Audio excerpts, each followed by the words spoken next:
So what we have discovered in 30 years of research, there's 6 main time zones that people live in. 2 focus on the past, 2 on the present, and 2 on the future. The people who focus on the past either remember all the good old times, successes, happy birthdays, nostalgia. These are the people who keep the family record, the family books, who have the family rituals. There are other people who focus only on regret, only on failure, only on all the things that went wrong. So we call those focus past positive or past negative. There are 2 ways to be present-oriented. The most obvious is to be hedonistic, that you live for pleasure and you avoid pain. You seek novelty, you seek sensation. There are other people who are present-oriented because they say, it doesn't pay to plan. My life is fated. Fated by my religion, fated by my poverty, fated by the conditions that I'm living under. Most of us are here because we are future-oriented, that we have learned to work rather than play, to resist temptation.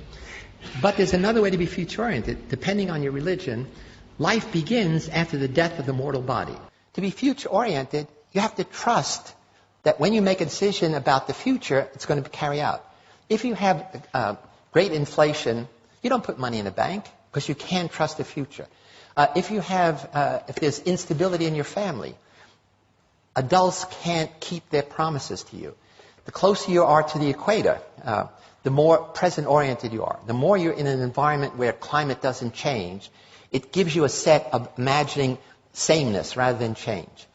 Protestants everywhere have higher gross national product than Catholic countries, in part because of the Protestant ethic, because of the notion that you work hard to succeed, to demonstrate that you are God's chosen people.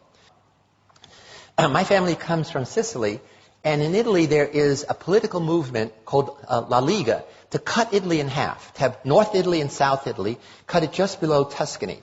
The people in the North say, we do all the work. The people in the South are lazy. They're like children. They want to have babies, have 3-hour dinners, etc. People in the South say, they're not Italian, they're German and Austrian. You know. They eat yogurt instead of pasta. They take their lunch in a paper bag. And in the recent election, the Liga got 14% of the national vote. It turns out it is accurate. We've done research to say people in the North tend to be, on a scale much more future-oriented. People in the South tend to be more past-oriented or present hedonistic. And so my family is Sicilian, and I come from Sicily. I go back every year. I started an educational foundation. We send high school kids to college and set up computer labs. And I'm talking about some of this stuff, and a man comes up and says, I'm a poet. I live with words. And it wasn't until I heard your talk that I realized there's no future tense verb in Sicilian dialect. I said, what do you mean? There was, is, there's no will be. He said, that's why nothing gets done. And I didn't realize it because we never plan. So again, here's how when you have a number of people who share a certain time perspective, then it does come to characterize a nation. In the same way, if you have a Catholic nation where people tend to be present or past-oriented, rather than a Protestant nation where in general people tend to be more future-oriented, it affects you in very profound ways. So there's a wonderful book called The Geography of Time, and it's written by a dear friend of mine, Robert Levine, who's a social psychologist, and he actually literally went around the world doing wonderful experiments. He looks at what he calls the pace of life. See, time perspective is how people divide their own experience into partitions, time zones. Another kind of time orientation is your sense of duration. How much time has expired while you're sitting in a dentist's office before they start drilling? How much time has expired when you've been waiting in line? How much time has expired when you're having fun or at set? So time duration is totally a function of whether you're bored, whether you're excited or not. And what he does is he shows that in different cultures, people have a different pace of life. And you do this very simply. You sit in a cafe and you mark off 100 meters, and as people pass, you start a stopwatch. And you see how fast people walk. You go to a post office, and on a piece of paper you say, I'd like, 3 pounds of this postage or 10 euros, and you see how long it takes. So he has a bunch of these measures, and it turns out you can identify cultures as different pace of life, and now cities. And he shows in America, you can rank 60 cities according high pace of life and low pace of life. And the ones that have the highest pace of life men have the most coronary problems. That is, this becomes part of your whole way of life. We all begin life as present hedonists. All of us. I mean, at the breast, at the bottle, we want pleasure, we want to avoid pain. And one of the things that families do, and especially school, my sense is the purpose of schooling is to take present-oriented little beasts and make them more future-oriented. In some cultures, make them more past-oriented. In America, a child drops out of school every 9 seconds. This is worse for kids from a minority background, and it's worse for boys than girls.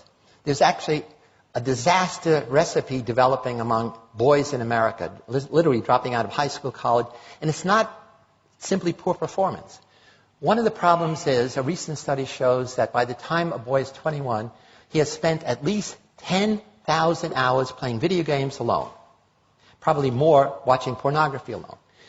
And you put that together, it means, A, they haven't learned social skills, emotional, social intelligence, but also it means that they live in a world that they create. They're playing Warcraft, they're playing these other games, which is exciting. In fact, I just heard the other day that these game companies are now going to develop 3D games so that the world will be all around you. Their brains are being digitally rewired, which means they will never fit in a traditional classroom, which is analog. Somebody talks at you without even the nice pictures. Meaning it's boring. I mean, you control nothing. You sit there passively. And if you want to change the curriculum, I understand the traditionalists here say we got to go back to reading, writing, arithmetic. Disaster. These kids will never fit into that. They have to be in a situation where they are controlling something, and school is set up, you control nothing. You're passive. School is all about learning, delay of gratification, literally endlessly. All addictions are addictions of present hedonism. Food, sex, drugs, gambling, etc. All of our propaganda, all of our educational message, all our public relations messages are designed for future-oriented kids, who's not the problem. They tell you, here's the negative consequences of doing what you're doing. Future-oriented kids know that, and they don't do it. Present-oriented kids know the future consequences. If you're a teenage girl, you know that if you have unprotected sex, you're likely to get pregnant or have sexually transmitted disease. You know it, but that knowledge never feeds back to change your behavior. So that's the interesting thing about time perspective. I think we are underestimating the power of technology in rewiring young people's brains. Kids don't wear wristwatches. They say it's a single function device. You don't waste time with a single function device. And they live in a digital thing. What matters is the second. You know, I didn't mention one of the things that gets people upset in America is how long it takes to boot up your computer and how long it takes to download something. Less than a minute. That makes people angry. So it becomes an emotional thing. You get angry waiting in line, waiting for services. Waiting is a waste of time, even if it's waiting for your computer to boot up. So I think there's a fundamental change going on in our culture that I think we adults are not realizing, that kids are totally different than we were. And it's because it's revolution in time. There was a recent study we did with USA Today asking Americans how busy they are. The vast majority of Americans, more than 50%, said, I'm busier now than I was last year, I'm busier last year than the previous year, and I sacrifice friends, family, and sleep for my success. This is across the board, not separating by future orientation. And then we say, suppose you had an 8-day a week, what would you do? They say, oh, that would be great. They would spend most of that time working harder, achieving more, not with friends, not with family, and not even sleeping. They did a study 20 years ago, and I was upset, again, from this Italian background. Only 60% of Americans said they have regular sit-down family dinners. When we redid the study last year, only 1 in 5 American families have sit-down dinners together.